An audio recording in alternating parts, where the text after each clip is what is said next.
Ciao a tutti e ben ritrovati su Birichina TV per una nuova e scoppiettante puntata del telegiornale di Telenotria. Volevo ricordarvi che questa è la settimana mondiale della nutria, per cui se qualcuno di voi volesse adottare un esemplare di questi simpatici roditori, basta che ci chiami qui in redazione e vi porteremo direttamente a casa una bella nutria di 1,5 kg o 2, con cui potete giocare tranquillamente in salotto. Prima di dare lo spazio all'informazione, vi ricordo che subito dopo il TG andrà in onda il film vietato ai minori di 18 anni, La benzinaia e le 7 pompe. Ma ora linea al nostro fotonico telegiornale. Rimanete con noi. Gonzaga stava giocando a bowling ma ha fatto un lancio veramente idiota. Adesso il proprietario del bowling ha 2 palle in più, quelle del giocatore. Treviglio. Questi 2 ex amici stavano giocando al gioco della cavallina quando uno dei 2 ha fatto uno scherzetto veramente infame. Il ragazzo caduto, una volta ripreso, si è vendicato riempiendo l'auto dell'amico di letame fresco. Pavia. Voleva fare il galetto di fronte ad una ragazza che però è andata via con uno meno ebete.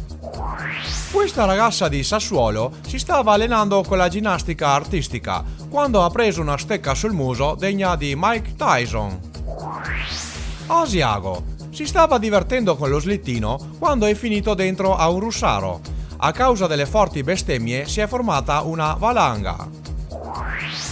Cantù giocava a fare l'equilibrista ma a un certo punto si è incapellato, finendo nel laghetto con le tinche, che molto probabilmente sono più furbe di lui.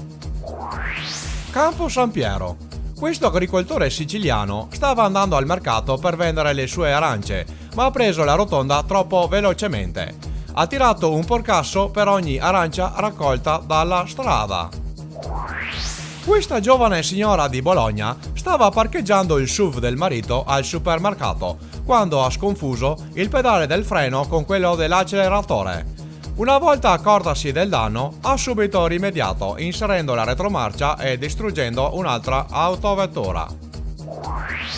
Robbio voleva saltare la staccionata, ma il legno era smarso. Il pene è rimasto incastrato tra i pali. E anche per oggi è tutto. Vi ricordo che potete inviarci i vostri clip divertenti, che verranno inseriti nelle prossime puntate, direttamente agli indirizzi che vedete in sovraesposizione. Ci vediamo la settimana prossima con delle altre puntate del vostro telegiornale preferito. Telenutria, il notiziario croccante.